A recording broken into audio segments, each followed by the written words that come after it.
Hello student, queer group पर आपका स्वागत है। हम लोग जो डिस्कस कर रहे थे सेल डिवीजन के बारे में। सेल डिवीजन में हम लोगों ने देखा था, एक तो हम लोग सेल साइकिल के बारे में देख चुके थे और माइटोसिस देख चुके थे। देखिए हम लोगों ने क्या क्या देख लिया था, पहले उसके बारे में डिस्कस करते हैं। उसके बाद आज का टॉपिक जो हमारा होने वाला है वो है मियोसिस। मियोसिस को हम लोग अर्धसूत्री विभाजन कहते हैं, हिंदी में इसको अर्धसूत्री विभाजन। देखिए मैं हिंदी में इसलिए बता रहा हूं क्योंकि बहुत सारे स्टूडेंट हैं वो ये कहते हैं कि सर हमको इंग्लिश में तो बहुत सारे वीडियो मिल जाते हैं लेकिन हिंदी में वो टर्म्स बहुत कम लोग बताते हैं। तो मैं आपको सारे टर्म्स हिंदी में ही बताऊंगा कि उसको क्या कहते हैं, ताकि जो हिंदी मीडियम वाले बच्चे हैं उनको बायो समझने में आसानी हो। तो हम लोग क्या क्या डिस्कस कर चुके थे, पहले उसके बारे में देखते हैं। देखो हमने बात की थी कि सबसे पहले कोई भी जो कोशिका होती है, जो सेल होती है, वो किस प्रकार से एक से दो सेल का फॉर्मेशन होता है। क्योंकि अर्थ पे जितने भी लिविंग ऑर्गेनिज्म हैं उनका ओरिजिन जो है वन सेल से ही हुआ है। इवन देन हम लोगों की बॉडी में ट्रिलियन ऑफ सेल्स हैं, लेकिन ये ट्रिलियंस ऑफ सेल्स जब स्टार्ट हुई थी फॉर्मेशन होना तो सबसे पहले जाइगोट से ही तो हुई थी। पहले जाइगोट ही तो फॉर्मेशन हुआ था और फिर उसमें डिवाइडेशन होता रहा, फिर इससे एक से दो सेल बनी, दो से चार बनी और फिर चार से बहुत सारी सेल्स, इस तरह से कंटिन्यू डिवीजन होता रहा।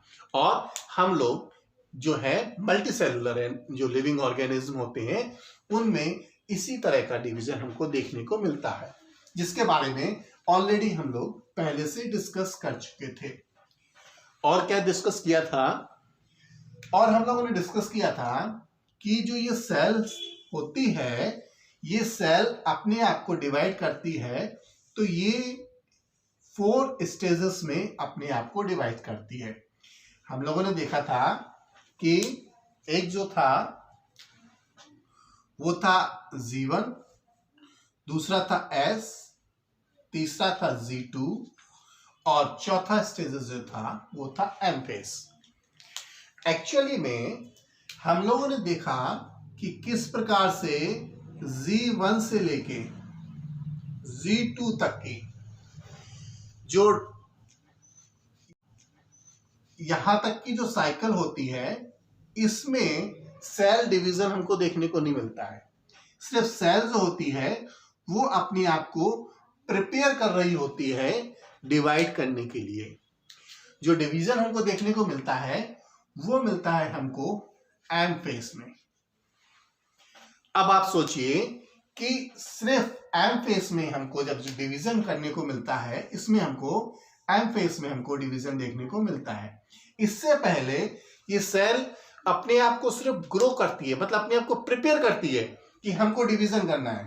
बिल्कुल इसी तरह से आप सोचिए कि जैसे आप लोगों को कहीं जाना होता है तो आप लोग अगर एक दिन की शादी है तो एक हफ्ते से तैयारी करने लगते हैं।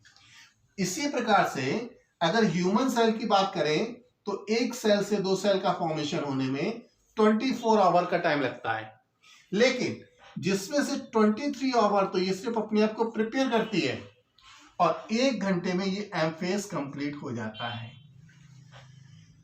तो ये इस तरह से अपने आप को मेकिंग कर रही है, मेकअप कर रही है एक तरह से अपने आप को डिवाइड करने के लिए, क्योंकि इसमें सारे सेल ऑर्गेनेलिज डबल होंगे, जेनेटिक मटेरियल डबल होगा और ये सारे जब डबल हो जाएंगे उसके बाद ये एम फेज में जाएगी और एम फेज में सेल का डिवीजन हो जाएगा। ये सेल डिवीजन जो है ये हमको अलग अलग स्टेजेस में देखने को मिलता है। तो हम लोग ये जो एम फेज है इसमें ही हम लोग बताने वाले हैं कि ये जो डिवीजन फेज है इसमें मियोसिस जो है वो किस प्रकार से कंप्लीट होता है। जो माइटोसिस में हमने देखा था, माइटोसिस में एक बार जो सेल का डिवीजन हुआ था, इसमें जब डॉटर सेल का फॉर्मेशन हुआ था तो कैरियोकाइनेसिस के बाद साइटोकाइनेसिस हुआ था, जिससे 2 सेल का फॉर्मेशन हो गया था। अब साइटोकाइनेसिस क्या होता है, कंफ्यूज मत होना, देखना नेक्स्ट से पहले वाले वीडियो में मैंने बताया साइटोकाइनेसिस क्या होता है और कैरियोकाइनेसिस क्या होता है। मियोसिस में जो साइटोकाइनेसिस होता है ये 2 बार होता है, जिससे नंबर ऑफ सेल जो हैं वो 4 फॉर्म हो जाती हैं। ये मदर सेल थी, मदर सेल से जो क्रोमोसोम का फॉर्म, ये जो डॉटर सेल बनी थी, इनमें नंबर ऑफ क्रोमोसोम n हो गया था, और इनसे फिर से जो सेल्स का फॉर्मेशन हुआ इनमें भी नंबर ऑफ क्रोमोसोम था वो n ही रहा। तो हम लोग जो डिस्कस करने वाले हैं वो मियोसिस के बारे में डिस्कस करेंगे।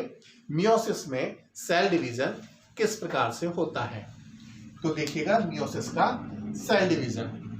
सेल डिवीजन में अगर मैं कहूं कि सबसे बेस्ट जो हम लोगों में जो डिवीजन है, वेरिएशन है हम लोगों में, वेरिएशन होने का कारण जो है वो ये मियोसिस डिवीजन ही है। माइटोसिस में हम लोगों ने क्या देखा था, माइटोसिस में देखा था कि किस प्रकार से जो मदर सेल थी उससे जब डॉटर सेल का फॉर्मेशन हो रहा था तो डॉटर सेल में नंबर ऑफ क्रोमोसोम जो है वो सेम जा रहे थे। मतलब अगर मदर सेल में नंबर ऑफ क्रोमोसोम जो है वो 46 है तो डॉटर सेल में भी नंबर ऑफ क्रोमोसोम 46 ही थे। लेकिन ये जो मियोसिस है इसको हिंदी में हम लोग कहते हैं अर्धसूत्री विभाजन। इसमें क्या होता है, इसमें जब मदर सेल से डॉटर सेल का फॉर्मेशन होता है तो डॉटर सेल में नंबर ऑफ क्रोमोसोम हाफ हो जाते हैं। मींस अगर मदर सेल में नंबर ऑफ क्रोमोसोम 46 है तो डॉटर ऑफ क्रोमोसोम में नंबर ऑफ क्रोमोसोम 23 मिलेंगे।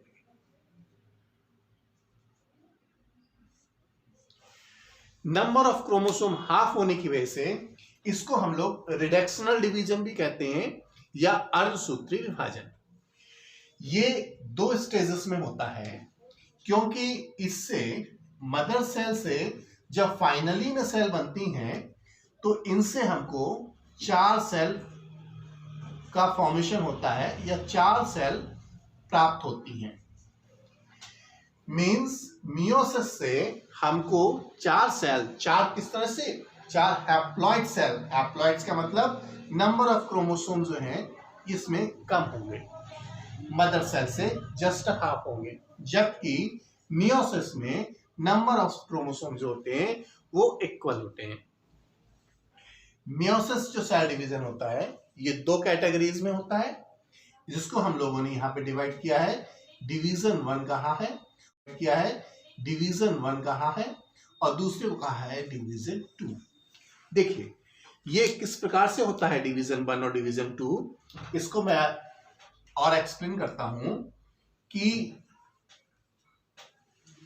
ये जो डिवीजन है डिवीजन 1, इसको हम लोग कहते हैं हेटेरोटाइप्स। हेटेरोटाइप्स में देखिए हेटेरोटाइप्स और होमोटाइप्स क्या होता है, इसके लिए मैं एक अलग से वीडियो बना रहा हूं, उसमें आप देख लीजिएगा। हेटेरो का मतलब होता है डिफरेंट टाइप्स और होमो का मतलब होता है सेम टाइप्स। तो एक्चुअल में जो मैं बता रहा था आपको कि 2n जो मदर सेल है उससे जब डॉटर सेल का फॉर्मेशन होता है तो नंबर ऑफ क्रोमोसोम जो है वो हाफ हो जाते हैं। इसी को हम लोग हेटेरोटाइपिक डिवीजन कहते हैं। और फिर इससे नंबर ऑफ क्रोमोसोम जब इसका डिवीजन होगा तो इसमें नंबर ऑफ क्रोमोसोम जो है वो n ही रहते हैं, मतलब हाफ ही रहते हैं। तो इसको हम लोग डिवीजन 1 कह देते हैं और इसको हम लोग डिवीजन 2 कह देते हैं। तो पहले हम लोग डिवीजन 1 के बारे में बात करेंगे कि इसमें मदर सेल से जो फर्स्ट डॉटर सेल का फॉर्मेशन होता है वो किस प्रकार से होता है। तो हम लोग देखते हैं डिवीजन 1 के बारे में।